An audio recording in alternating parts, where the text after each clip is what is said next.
Olá pessoal, o meu nome é Diogo Bilé O meu nome é Lídio Galinho, e nós somos... os treinadores do Sofá. Olá pessoal, sejam bem-vindos ao quarto episódio do podcast dos Treinadores do Sofá. O meu nome é Diogo Bilé, como vocês já devem saber, e eu estou aqui acompanhado então com o outro treinador do Sofá, mas que está sentado numa cadeira, o Lídio Galinho. Eu não gosto destas revelações para a audiência. Eu Acho por que acaso estou mesmo vai, no sofá, portanto. eu acho que vai danificar a minha reputação, És o treinador da cadeira. mas obrigado. Tudo bem, está tudo bem. Olha, eu digo que eu estou mesmo no sofá, portanto. Estás no contexto. Estou a Estás no tentar ser contexto. true à personagem, estás a perceber? Pois, epá, tu estás no contexto. Eu sou só o falso personagem, sou só aquele gajo. Então, falso personagem. Vamos então começar. Uh,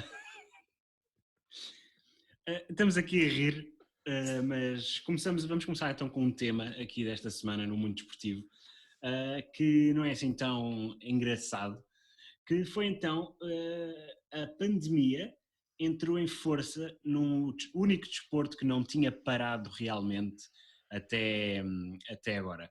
O Pro Wrestling, mais especialmente a WWE, reportou alguns casos de pessoas infectadas com Covid-19. Isto ficou então assim um bocado um mau humor no mundo do Pro Wrestling, devido a muita gente, tal como nós aqui, os treinadores do sofá, pelo menos eu e o treinador da cadeira Lídio, que disse que fomos bem vocais acerca do nosso descontentamento em relação ao contínuo, à não paragem do Pro Wrestling e também à falta de cuidados aparentes nas gravações. Isto tornou-se também, nós sendo seguidor de alguns pro wrestlers, podemos ver que eles não são a pessoa com maiores cuidados. Ainda esta semana o Universal Champion teve num churrasco comunitário, e isto deixa-nos um bocado assim pensativos. Então não era suposto eles estarem a proteger-se para não infectar os seus colegas e manter o seu trabalho em funcionamento. É esquisito. Também a outra companhia, a AEW, teve o problema do seu campeão mundial ter que se afastar devido à sua mulher, Renee Young, que é de facto uma, entre aspas, jornalista da WWE, que apanhou então o Covid-19. Ele tem que estar de quarentena também, obviamente, por prevenção, porque enquanto até agora não chegou nenhuma informação sobre a sua infecção. É um bocado triste estas notícias, visto que ao longo de todas estas semanas tínhamos visto que de facto isto era só uma questão de tempo.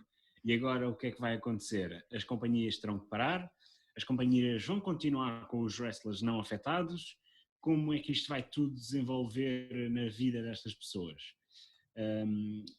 Eu acho que isto é uma notícia muito triste para a semana, porque é aquilo que nós costumamos, às vezes gostamos de ter razão ao dizer eu avisei, mas nestes casos não é de facto a melhor maneira de dizer eu avisei, de facto. Sim, tens completamente a razão. Na WWE houve uma repórter ou jornalista, como nós podemos dizer, a Kayla Braxton, que apanhou o Covid-19 duas vezes, algo que o mundo, ou a população mundial pensava que não era possível, e isso é diferente, e ela disse que tem de ter os cuidados na mesma. Eu fui desleixada nesta vez do propriamente na primeira, porque pensava que já tinhas imunidades suficientes para não apanhar Covid-19 outra vez. E é verdade, no mundo da AEW também aconteceu a mesma coisa, não só com John Moxley, mas também com QT Marshall.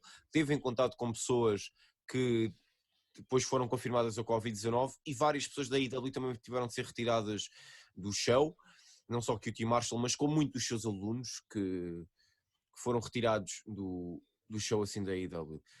A AEW conseguiu ter a rating mais baixa destas Wednesday Night Wars contra a NXT. A NXT teve uma rating muito superior na casa dos 700 mil, enquanto a AEW teve nos 600 mil, mas isso não quer dizer que a qualidade da mesma seja pior ou melhor, quer dizer que a NXT soube utilizar os seus recursos e conseguiu superiorizar-se assim então à AEW. Com o anúncio também do The Great American Bash para a NXT também 2 semanas, ao opor-se ao Fighter Fest pela AEW, que também vai ser decorrida em 2 semanas. A AEW anunciou primeiro, e isto não é roubar ideias a ninguém, é contra programas, o que é bom pelas duas partes, que para nós, fãs do wrestling, vamos ter muito conteúdo para ver às quartas-feiras. Great American Bash, que é engraçado porque era já um pay-per-view antigo da WWE. Parece que o NXT, através do seu mentor Triple H, está a ir buscar alguns pay-per-views antigos que sempre foram engraçados. Portanto, eu estou a achar isto bastante interessante por parte do Triple H e de toda a equipa da NXT. Não, e está a ser inteligente, porque está a trazer as pessoas com o old school feel. Porque imagina, as pessoas da idade, por exemplo, dos nossos pais na América, viam muito este tipo de wrestling, o In Your House, o The Great American Bash por parte da WCW, que nem era. Esperemos que tragam o Armageddon, não é por nada. Eu gostava que trouxessem a Taboo Tuesday ou a Cyber Sunday. Eu acho que era excelente eles trazerem isso. No entanto, a AEW também está com uma boa card para rivalizar contra a NXT. Na NXT vamos ver, acho que é na segunda noite, e se não estou em erro, Adam Cole versus o Keith Lee pelos 2 títulos. Sim. Vamos ver a Sasha Banks contra a Io Shirai também. Vamos ver o Dexter Lumis num strap match, outro combate antigo, com o old school feel, contra o Roderick Strong. E depois outros que já vimos recentemente no Royal Rumble deste ano, vimos um strap match entre o Daniel Bryan e o Fiend. Sim, não, eu não estou a dizer isso, eu estou a dizer é o primeiro combate na NXT, porque não tinha sido strap match na NXT. Não, sim, eu estou a falar de que já a própria WWE está a trazer match stipulations mais antigas, interessantes. Sim, eu acho isso excelente. E depois na parte da AEW vamos ter vários bons combates. Vamos ter o Orange Cassidy contra o Chris Jericho, que tem sido uma feud bastante importante no programa da AEW neste momento, depois do Mike Tyson ter aparecido a planear e a plantar umas seeds contra o Chris Jericho no futuro. Vamos ter o The Revival, Dex Harwood, Cash Wheeler, mais conhecido, neste momento não são conhecidos como The Revival, somos conhecidos como FTR. E os Young Bucks contra... Caso não saibam, significa Fuck the Revival. Não, significa várias coisas, não é só isso. Não é só isso. Versus os da Lucha Bros and the Butcher and the Blade. The Lucha Bros são excelentes, The Butcher and the Blade ainda são uma tag team em desenvolvimento no que toca aos espectadores mainstream, mas continuam a ser uma boa tag team. Vamos ver Penelope Ford versus Hikaru Shida pelo título das mulheres. Vamos ver o Hangman Page e Kenny Omega versus Best Friends Chuck Taylor e Trent. E vamos ver mais outros combates. Mas estes são os combates que eu digo, vejam, porque vão ser combates excelentes e são combates que valem a pena ver, porque a AEW, no que toca a Tag Team Wrestling, é a melhor companhia neste momento no mundo. Seguindo então, Lídio, a notícia mais triste para a terceira maior companhia, ou vá neste caso, se calhar, já foi a terceira, mas entretanto já desceu mas é uma das mais uma das maiores companhias, exatamente, a Impact World Champion, antes conhecida por TNA. Não, é Impact Wrestling. Impact Wrestling, antes conhecida por TNA. Impact Wrestling, exatamente. Estás a falhar, treinador do sofá. Estava aqui a ler mal. Estás a falhar, treinador do sofá. Então. A Tessa Blanchard foi despedida, a campeã mundial. Sim, a campeã mundial, o epítome de qualquer companhia no Pro Wrestling. Não era a campeã mundial da divisão feminina, mas sim da divisão masculina. No entanto, isto não teve nada a ver com desigualdade de género e por ela ser mulher ou não. Teve a ver por falta de profissionalismo por parte da Tessa Blanchard. A Impact, desde que a pandemia regressou, não obrigou ninguém a aparecer nas tapings, até porque eles só regressaram com tapings mais ou menos há 1 mês e meio. E eles sempre disseram à Tessa Blanchard, tu não tens de aparecer, mas nós gostávamos que tu aparecesses mais ou menos daqui a 1 mês e tal, se a situação estiver melhor e nós também te garantimos que temos condições para regressar. Tessa Blanchard não disse nada à companhia e a companhia disse, ok, vamos esperar que ela regresse no nosso pay-per-view, que ela vai depois, a partir desse pay-per-view vai ter 3 semanas restantes no seu contrato e deverá sair, tanto para a WWE ou como para a AEW, onde ela quiser. Então eles só lhes disseram para, olha, se conseguires, manda-nos uns vídeos a explicares o que é que estás a fazer, não é o que estás a fazer a nível de vida pessoal, mas o que estás a fazer de vida privada, como por dizer, não, eu não estou aí ao pé de vocês porque eu sou demasiado importante para estar neste momento com vocês. Umas coisas assim, porque ela era uma personagem babyface e ele era uma tweener, só que ela também não respondeu. Na semana passada, a Impact Wrestling disse, ok, nós não podemos ter uma campeã mundial que não está cá, e não quer estar cá, e nem nos diz nada, portanto, acabaram com o contrato dela por falta de profissionalismo e por muitas notícias backstage, que ela não era a melhor colega de trabalho, e acabou assim a primeira campeã feminina mundial da divisão masculina, com um grande reinado, mas acabou da pior forma possível, porque não teve profissionalismo para o tal. É um problema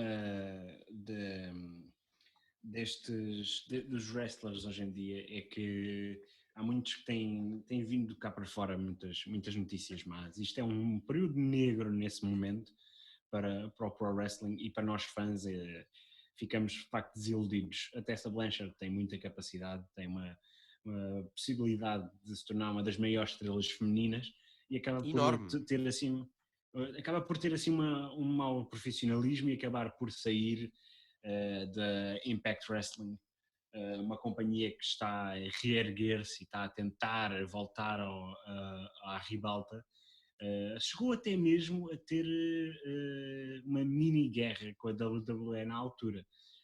Claro, não tinha nem perto as audiências e a capacidade financeira da WWE, como neste momento tem a AEW, mas é triste ver então os top wrestlers acabarem por não ser os melhores wrestlers, e se ela quer chegar mais longe, quer ir para a AEW, se quer ir para a WWE, até mesmo para a New Japan Pro Wrestling, não é com este tipo de atitude que vai lá.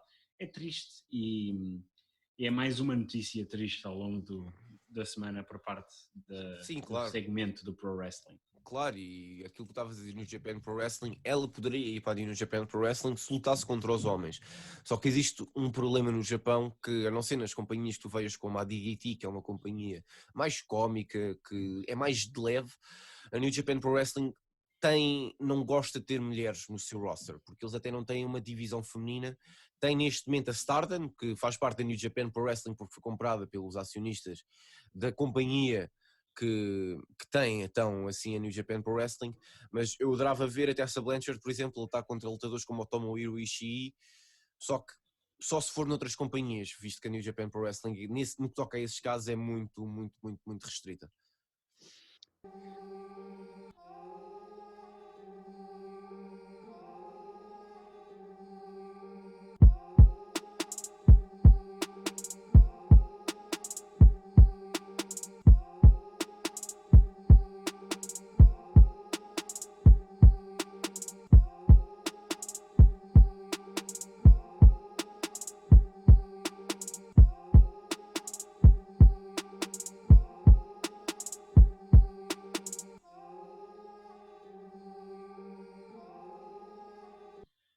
Voltamos então assim ao podcast, depois desta pequena pausa. Vamos então agora mudar de assunto, vamos para outro desporto, como nós costumamos fazer, mas neste aqui vai ser um bocado especial.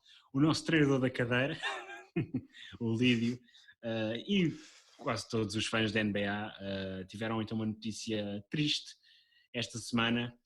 Uma lenda da NBA, Vince Carter, retirou-se, e especialmente para o Lídio, que é o seu basquetebolista favorito.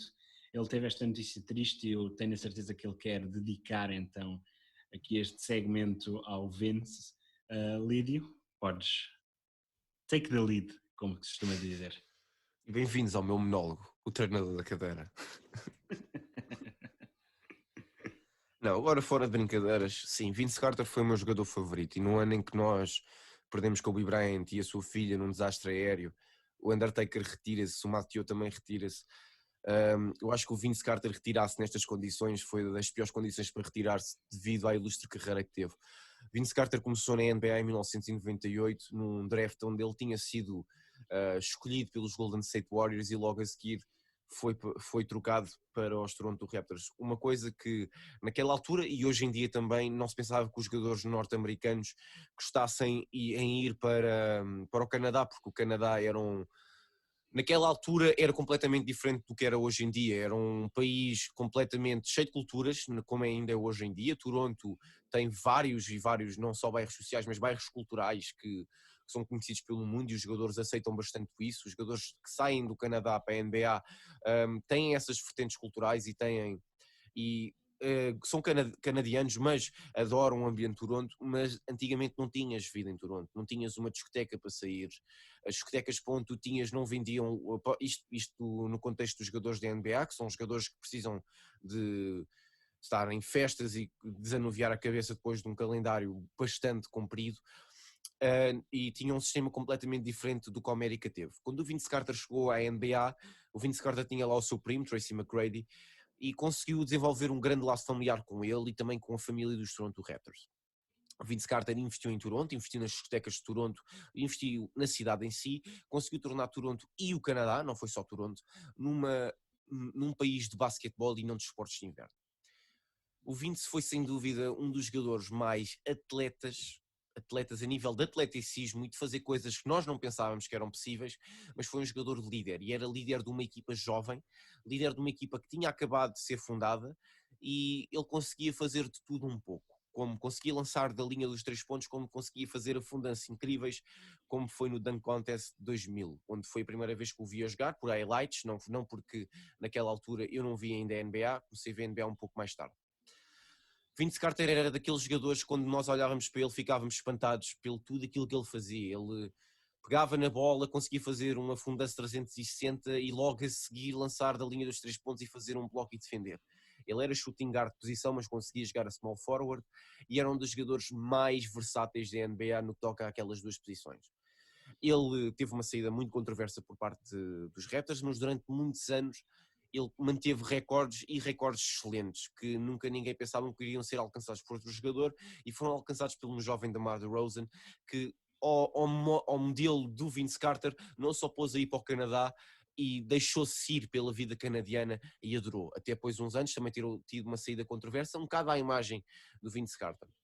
No entanto, a massa associativa adorava o Vince Carter e isso conseguiu-se ver anos depois num tributo que fizeram, onde o próprio Vince emocionou-se depois de anos de más ligações com a estrutura dos Toronto Raptors depois da sua saída e devido ao treinador que na altura estava nos Toronto Raptors não gostar muito do Vince e criticar bastante o Vince finalmente teve o seu final pelos Toronto Raptors nesse tributo. Apesar de depois de ir sempre jogando, sempre que ia à casa dos Toronto, os Toronto nem apoiavam pela própria equipa, apoiavam pelo Vince.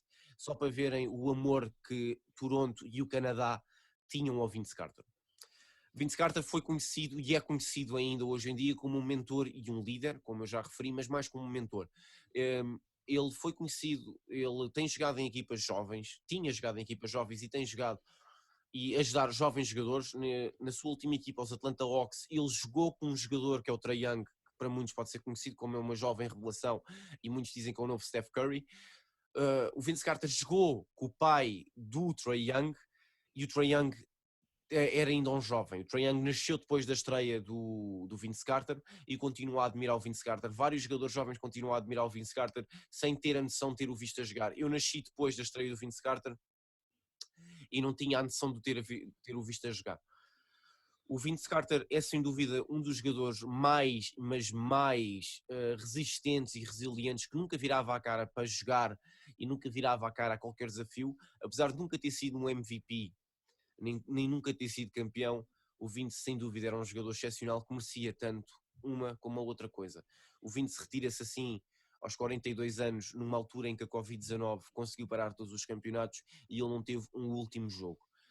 Para mim é bastante triste porque no ano passado nós vimos o Dwayne Wade na sua Last Dance, aqui fazer um bocado alusório ao documentário do Michael Jordan também, a dar o seu último hurrah no que tocava à sua carreira, e nós não podemos ter visto isso com o Vince Carter. Também vimos isto com o Dirk Nowitzki há uns anos, já vimos com bastantes jogadores icónicos da NBA, mas não conseguimos ter visto com o Vince Carter. Vince Carter sem dúvida era um dos melhores jogadores da NBA e não teve uma homenagem a nível de jogos, como também o Kobe Bryant teve no que toca a jogos, e isso deixa-me triste porque eu não consegui ver o Vince Carter a jogar o seu verdadeiro final de jogo. Agora, visto que os Hawks também não vão à Disney World Bubble, o Vince Carter decidiu que aqui era a altura para se retirar e se reformar. No entanto, foi uma ótima carreira, foi uma carreira cheia, mas cheia de acontecimentos, foi uma carreira cheia de ajudar jovens jogadores, foi uma carreira cheia de boas duplas com o seu primo Tracy McGrady, que acabou demasiado cedo, e foram várias equipas a valorizar os seus serviços, e ele sim foi um jogador excepcional, que até hoje em dia vai marcar a presença, nunca mais vai haver um próximo Vince Carter, nunca mais vai haver um próximo Dunk Contest winner tão bom como o Vince Carter. Ele era sobrenatural. O Vince Carter é único. O Vince Carter fez tudo aquilo que podia e fez que as pessoas seguissem os seus sonhos, não só no desporto, mas como no geral. Ele conseguiu ser empreendedor e conseguiu sempre ser uma voz positiva para todo o mundo. Ele será, sem dúvida, se achar que sim, um grande treinador na NBA, onde ele quiser. Obrigado, Vince Carter, por tudo aquilo que tu fizeste, e obrigada por ti e por todas as pessoas que te apoiaram, porque tu não tinhas só um clube, tu tinhas um país a apoiar por ti.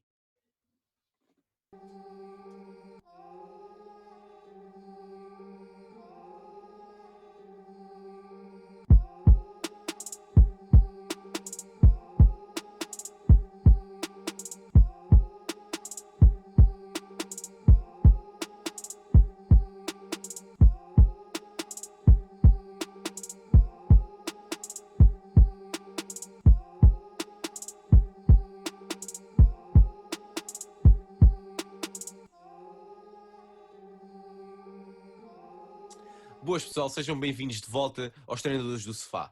O Diogo diz que eu sou treinador da cadeira, então eu vou ficar com esse nome agora. Não fui Agora, eu que disseste. Tu é que estás a pois, deixar a tua cama perfeita, não epá, sou eu. pá, o que é que eu posso dizer? Estou no meu elemento, Não é no sofá que eu estou no elemento, é na cadeira. Diogo, esta semana a Liga Portuguesa foi um bocado controversa mais uma vez, mas não foi por nenhuma polémica. Foi assim então pelo Benfica ter perdido 3-4 contra o Santa Clara. A equipa voltou a jogar muito mal. O Porto ganha 4-0 ao Marítimo, não foi? Foi ao Marítimo. Não foi ao Boa Vista. Foi 4-0 ao Boa Vista. Como é que eu podia me ter esquecido disto? O Marítimo joga então hoje com o Benfica. Hoje, sendo segunda-feira, vocês só vão ouvir isto na quarta, mas... Sim, ninguém sabe nada. Ninguém conta. O Sporting voltou a jogar um enorme futebol e um bom futebol com Giovane Cabral a ser decisivo mais uma vez, marcando um bis. E depois as outras equipas continuaram a praticar um bom futebol. O Braga contra o Guimarães foi um jogaço. Parece que o Braga finalmente acordou, e tinha de acordar, porque no derby domingo, se não acordarem, levam pancada dos adeptos. A Covid-19 não para aqueles adeptos. O Trincão marca um golaço e foi um jogo... Foi um jogo muito batido, Portanto, o Guimarães jogou golo. excelentemente, e o Braga também jogou muito bem. Diogo, o que é que tu achaste desta jornada no que toca ao bom futebol, no que toca tipo, às quebras rítmicas dos grandes e dos outros clubes? O que é que tu achaste desta jornada? Olha, primeiro, o meu clube voltou a dizer que não quer ser campeão esta época e perdeu em casa, não é? O meu e teu, que é o mesmo. Pá, repara, sim, o meu e teu. Pronto, no jogo do Benfica, que foi o único que eu vi, para além do Braga Guimarães, do início ao fim, o Braga Guimarães ainda parei para jantar, mas pronto, no jogo do Benfica eu posso dizer que parabéns ao Santa Clara, porque jogou para ganhar, não teve medo, foi à luz sem preocupações e aproveitou o mau momento do Benfica para poder aproveitar os erros individuais defensivos que o Benfica tem vindo a fazer desde a retoma, que é o seu problema. O Benfica apresentou flash de bom futebol, vimos isso tanto na primeira parte como na segunda, mas especialmente na segunda parte, onde o Benfica já se apresentava a perder. Um up para Zivkovic, Vinícius marcou 2 golos muito bem, e o Santa Clara nunca desistiu mesmo estando a perder 3-2 e acabou por ainda dar a volta e conseguir vencer 4-3. Eu acho que o penalti que dá o empate 3-3 ao Santa Clara é um pouco forçado. Sim, o Rubén Dias comete um erro, mas vamos lá ver. A bola não desviou, não havia ninguém em situação de finalização e foi apenas um pequeno toque na mão. Na jornada anterior vimos uma equipa de arbitragem a deixar uma bola, um corte com o braço de um jogador do Rio Ave passar e depois até numa boa decisão em que não marca penalti num braço do ferro, que o braço está ao longo do corpo e ele não faz o movimento para desviar, mas de facto a bola bate-lhe no braço e desvia mesmo uma ocasião de perigo. Então agora temos que começar a pensar, será que esse pequeno toque do Rubén Dias é o suficiente para um penalti, mas um braço ao longo do corpo que desvia por completo a trajetória não é? É um bocado esquisito pensar nestas regras, parece que se contradizem todas umas às outras e as equipas de arbitragem também. O Porto teve uma primeira parte horrível em que não soube aproveitar um Boa Vista claramente passivo e quase esteve a perder, e uma segunda parte a campeão e que consegue então fazer 4 golos e despachar os seus rivais. O Sporting mais uma vez em grande forma, consegue na primeira parte vencer o jogo 3-1, e o Braga Guimarães, mais um excelente jogo entre as duas. Eu gosto muito de ver o derby do Minho, eu faço sempre questão de ver, e que grande jogo mesmo. Lídio, noutra situação, também quero já parabenizar os campeões desta semana e da anterior. Claro. Neste caso, esquecemos de parabenizar o Bayern Munique, porque é agora octacampeão, 8 vezes consecutivas campeão da Alemanha, numa época que não começou bem. Sim, e nós só vemos octacampeões ou mais em ligas como a norueguesa, onde o Rosenborg já foi campeão inúmeras vezes, como a Liga Búlgara, como essas Liga Grega. Liga Grega também, mas não com tanta dominância como este Bayern tem. Como tu estavas a dizer, o Bayern não começou bem e começou com um treinador diferente, um treinador que eu gosto, que é o Niko Kovac.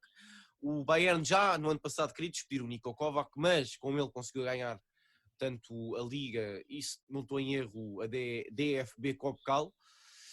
Sim, sim. O Niko Kovac para mim não é um mau treinador, mas não conseguia entrar nas diretrizes daquilo que a estrutura do Bayern queria. Agora o novo treinador, o ex-treinador adjunto Niko Kovac, conseguiu fechar a reta final e ganhar, mas também com bastantes deslizes também do Dortmund, do Leipzig e do Leverkusen. Equipas que estavam com o título na mão no Rio de Janeiro e acabam sim, e o Leipzig já tinha um avanço do segundo lugar, mais ou menos de 5, 6 pontos, e conseguiu perder. Sim. No entanto, foi um campeonato excelente para muitas das pessoas que dizem o campeonato alemão não é tão competitivo como o inglês ou como o espanhol, que é o mesmo sempre campeão. Não interessa ser o mesmo ser campeão, interessa é que o futebol é sempre bem jogado. Eles têm bastante boas equipas, o futebol é renhido. Se calhar o último classificado deste ano da Liga Alemã conseguir se calhar vencer ao Benfica, ao Sporting ou ao Porto, não só pela sua qualidade técnica, mas pela qualidade física e desportiva. Pode ser uma ideia mirabolante, mas já vimos isso acontecer na Liga Europa contra o Benfica, contra o Porto, que não é assim tão mirabolante como nós podemos pensar. A Liga Alemã é uma liga que eu já disse que é a minha preferida a nível europeu, e o Bayern, muito parabéns ao Bayern por demonstrar outra vez a sua garra de ser campeão. Parabéns aos jovens jogadores como o Alphonso Davies, que conseguiram ter um papel preponderante nesta conquista ao título, e mais uma vez parabéns ao Bayern por ser campeão. Também temos então que parabenizar o campeão do mundo, o campeão da Europa enquanto esta edição da Liga dos Campeões não termina, e agora, finalmente, ao fim de mais de 30 anos, o campeão de Inglaterra. O Liverpool, os Reds de Liverpool, a equipa da cidade dos Beatles, finalmente conseguiu ser campeão. Nunca tinha vencido a Premier League, mesmo enquanto formato de Premier League. e assim consegue então o seu 19º título de campeão, com muitos pontos de avanço, muita controvérsia, muito bom futebol, são os campeões justos, mesmo com toda a controvérsia sem dúvida são os campeões são os justos. campeões justos mesmo com toda a controvérsia à volta devido ao VAR em Inglaterra não estar a funcionar como deve de ser. Foram campeões no sofá, como eu, neste caso, sentado. Com uma derrota do Manchester City em casa do Chelsea, por 2-1, num jogo que eu estava a acompanhar e estava a gostar bastante do futebol do City, mas acabaram por, mais uma vez, apresentar erros defensivos irrepreensíveis para uma equipa de topo, que acaba por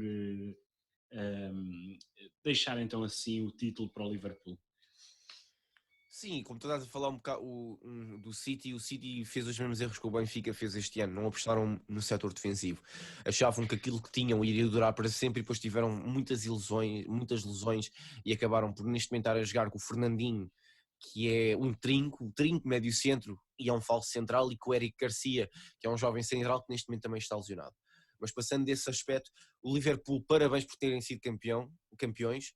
Vocês não são a minha equipa favorita, são a equipa favorita do meu pai na Premier League, uma equipa que eu já vejo a jogar aos anos, já dos tempos do Steven Gerrard, dos tempos até do próprio Luís Soares, que chegou lá, depois de ter saído do Groningen. O Liverpool é sem dúvida das equipas que jogou melhor do Ajax, mas também tinha estado no Groningen. Foi aqui um lapso da minha memória, ele esteve no Groningen, Ajax e depois é que foi para o Liverpool. O Liverpool, sem dúvida, por muito mais que as pessoas chamem-lhe de Liverpool, eu não concordo com isso, até porque o Liverpool é das equipas inglesas a jogar melhor futebol neste momento e faz para ganhar, enquanto as outras todas, quando jogam contra o Liverpool, nem tanto. E o Liverpool este ano, como no ano passado já merecia ter sido campeão, este ano acabou com todas as dúvidas, com um avanço monumental na Premier League, que eu acho que já não é visto este avanço e esta dominância há anos. O Liverpool, com um núcleo duro bastante grande e com variedade no que toca às posições que têm, ainda querem mais. Há rumores que querem o Koulibaly de Nápoles, e se tiverem o Koulibaly do Nápoles, não passam pelaquela defesa. É uma equipa excelente, finalmente, e parabéns ao Liverpool, depois de uma Premier League excelente também este ano, mas com uma dominância bastante agressiva por parte do Liverpool. É mais um testemunho para que o Klopp consiga dizer que este ano é o melhor treinador do mundo, sem dúvida alguma. Pode não ter um futebol tão atrativo como o do Manchester City e como dos outros clubes, mas é um futebol bastante pragmático e direto, conciso e curto no que toca às suas ações que querem fazer. Não jogam com ponta de lança, jogam com falso 9 no Roberto Firmino e conseguem ser tão dominantes como uma equipa que joga com 3 pontas de lança. Outra situação que se passou, agora não no futebol internacional, mas no futebol nacional, foi a controvérsia do cartão de adepto. Ora bem, o que é isto? O cartão de adepto foi criado então pela FPF para tentar reduzir a violência no futebol. É assim, o que eu vi neste momento é, primeiro dizem que isto vai ser adotado por todas as ligas, coisa que é falsa, até agora acho que não vi nenhuma liga a falar sobre esta situação. Dizem que resultou no Euro 2004, olha que eu não me lembro disto sequer ter havido no Euro 2004, não encontrei artigos sobre isto, mais uma mentira da FPF, que continua em grande depois da época da semana passada, e então isto é esquisito, vai ser para os setores do estádio onde são destinados as claques e onde as pessoas querem levar tarjas, bandeiras, instrumentos de som e este tipo de coisas. Eu agora começo a perguntar, então se eu quiser cantar no estádio sozinho, também tenho que ter um cartão de adepto? Se eu quiser levar uma bandeira minha do Benfica, também tenho que ter cartão de adepto?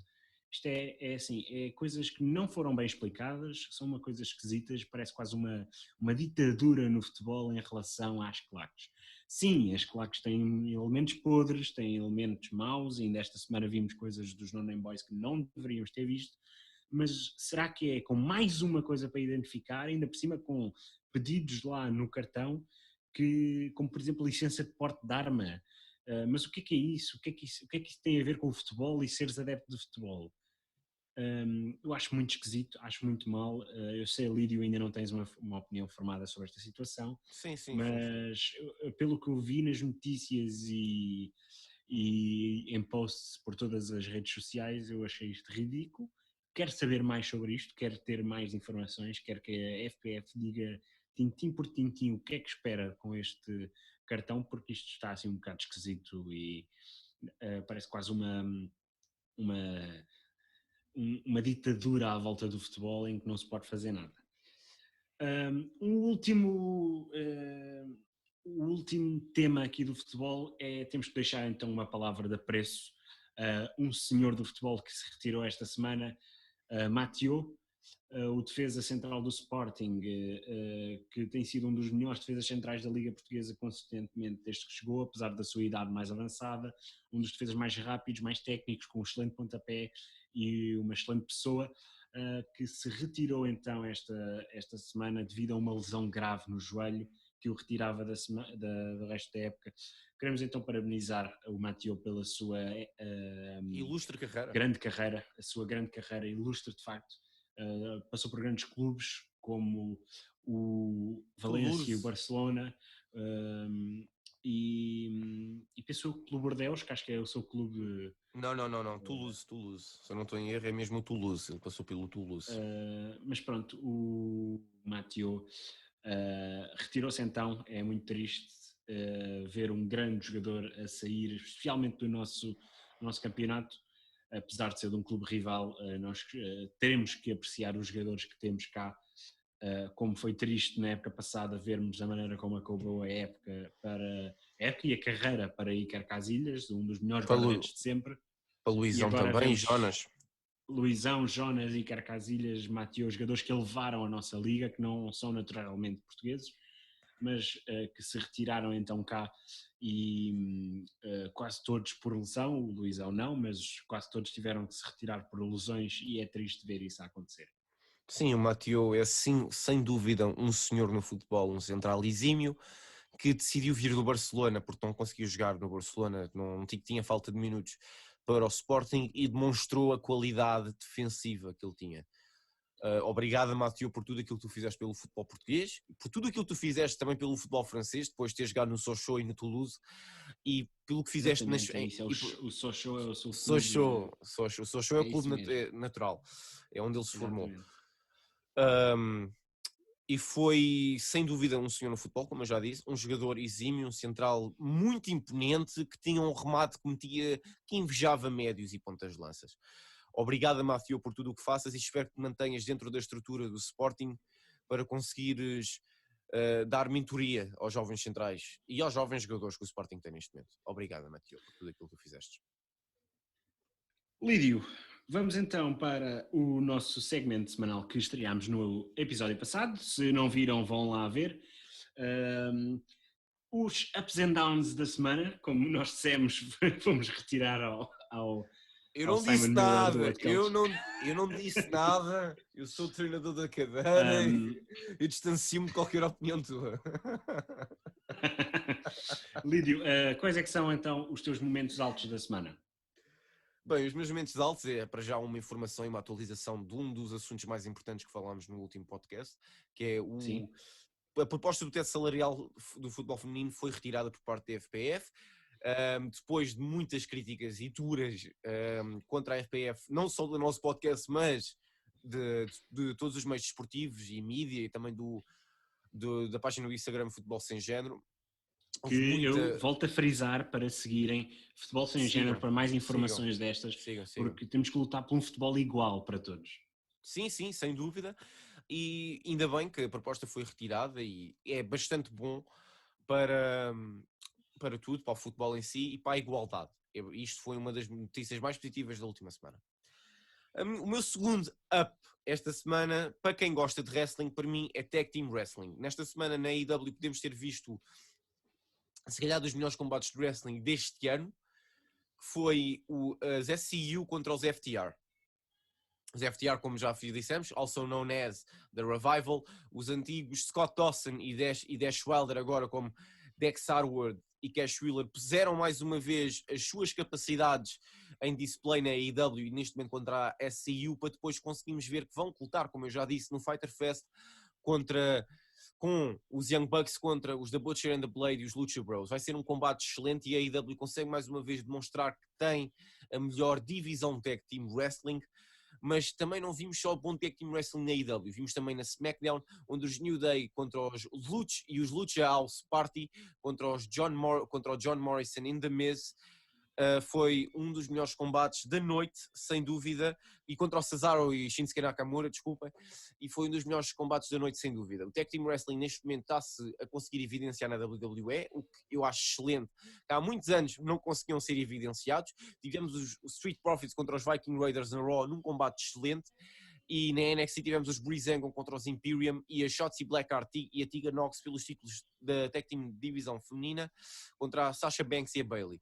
Finalmente o Tag Team está a ter um foco na WWE, mas na AEW tem um foco muito grande. E Tag Team Wrestling é excelente. Se gostarem de esporte, se gostarem de Tag Team, vejam, porque vale a pena ver. Os agora, teus Diogo. momentos baixos. Esqueci-me. Por acaso esqueci-me disso. Nem estava a pensar nos meus momentos baixos. O meu momento baixo tem sido a controvérsia. Os meus, que eu tenho dois. Os meus momentos baixos, o primeiro será o Bruno Lage. Tem havido uma extrema e tremenda controvérsia contra o Bruno Lage neste momento, tanto pelo mau futebol praticado pelo Benfica e a forma apática como os jogadores têm recebido. O problema, ao meu ver, não é só do Bruno Lage, tem muito a ver com a equipa também, tem a ver com os capitães, o Pizzi e com o André Almeida, que parece que não têm apoiado tanto o treinador, nem têm ajudado a praticarem bom futebol. O balneário consegue-se ver de cá fora a milhas que não está bom, não existe um líder nato e o Bruno Lage também não tem conseguido reagir a estes fatores. Mas, ao entanto, o Bruno Lage não deixa de ser um bom treinador ou um mau treinador, tem de ser um treinador neste momento que tenha mais mão na equipa. No entanto, é um momento negativo desta semana, porque o Benfica tinha uma vitória e teve uma reviravolta que ninguém pensava que iria ter e consegue perder por 4-3 no Estádio da Luz. Tendo adeptos ou não tendo adeptos, não deixa de ser a casa do Benfica. O meu segundo momento baixo da semana foi os festejos por parte dos adeptos do Liverpool, que respeitaram completamente as normas da OMS e não quiseram saber se o Covid-19 existia ou não. Uma coisa que o Liverpool achou completamente desprestigiante para o clube e foram atos que não se deveriam passar. Para já isto foi um momento baixo numa das semanas mais altas de sempre do Liverpool. Portanto, isto é um momento baixo e tem de ser claramente visto em Inglaterra. Se os casos da Covid-19 começarem a aumentar na cidade de Liverpool, será devido a este tipo de estes atos incompreensíveis por parte dos adeptos de Liverpool. Então, Diogo, agora passamos para os teus momentos altos e baixos. Quais é que são os teus momentos altos? Tenho um momento. Zivkovic, Andrija Zivkovic, o sérvio, finalmente parece ter voltado a ganhar ânimo para jogar futebol. Uma coisa que nós percebemos no Bruno Lage é que desde cedo ele frisou que quem corresponde nos treinos terá a sua oportunidade de jogar. Foi assim com Adel Tarabt e agora é assim com Andrija Zivkovic. Depois de já ter sido frisado pelo Bruno Lage que o Zivkovic tinha se deixado ir e perdendo o ânimo de jogar à bola, parece que voltou frente ao Santa Clara, teve um grande impacto na dinâmica atacante do Benfica, apesar do Benfica não ter conseguido a vitória, e foi um dos melhores jogadores em campo só no facto de ter estado lá e ter mexido com a equipa a partir do corredor direito, como ele gosta. E de ups aos momentos altos da semana, para mim, foi de facto isso. E os teus momentos baixos? O cartão de adepto, como já tinha falado, que até agora, pelo que foi passado cá para fora, parece um ato contra a liberdade do adepto de futebol. E o outro foi a operação sem rosto da PJ, que apreendeu inúmeros artefactos ilegais de uma das sedes da claque No Name Boys. As claques criminosas têm sido um problema grave no futebol. Neste caso dos No Name tem a ver com a sua ala mais radical, e temos já visto isto tanto em todas as claques como o Juveléu, como os Super Dragões, etc, etc. Também White Angels e outros tipos de claques de grande impacto no futebol. Isto é uma coisa que tem que acabar, não as claques, porque eu já disse que sou a favor das claques, desde que estejam lá para apoiar, e este tipo de operações que vão de encontro às ilegalidades praticadas no seio destas claques são então de facto tristes e têm que ser corrigidas o mais depressa possível porque estão a denegrir o futebol português.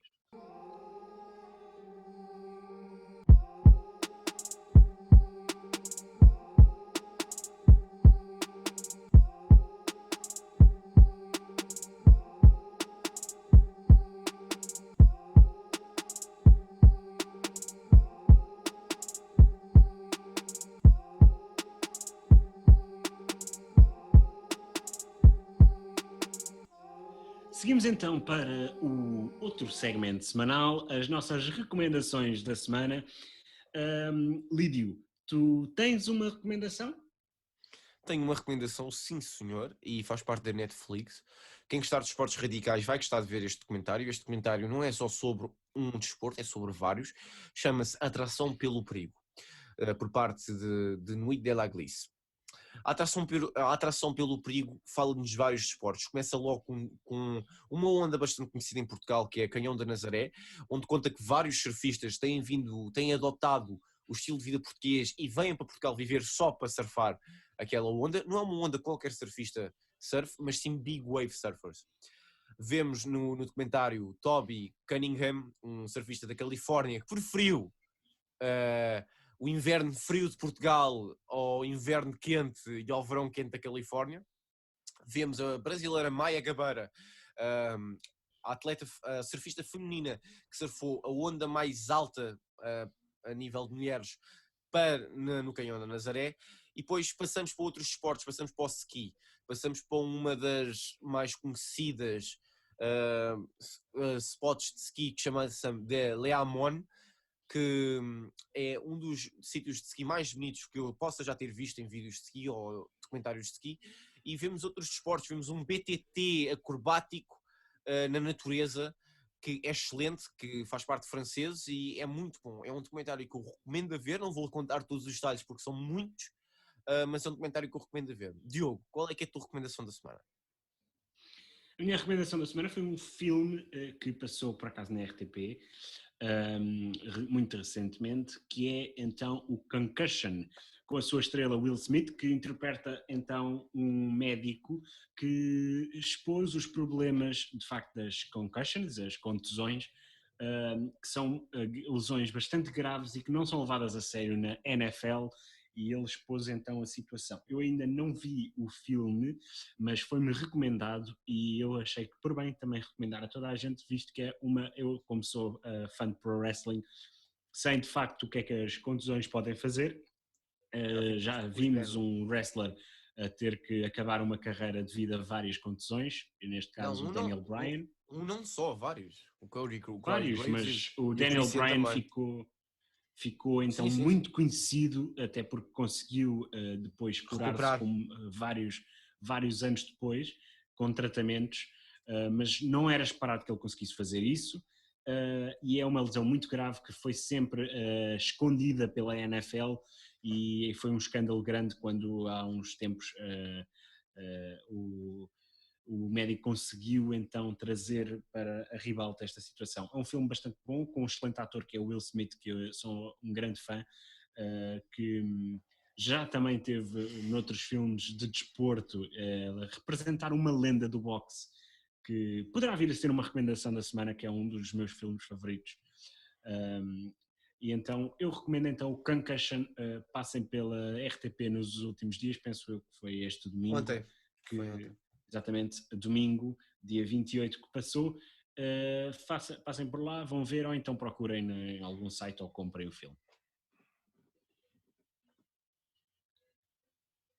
Ok, vou então agora fazer aqui a parte final.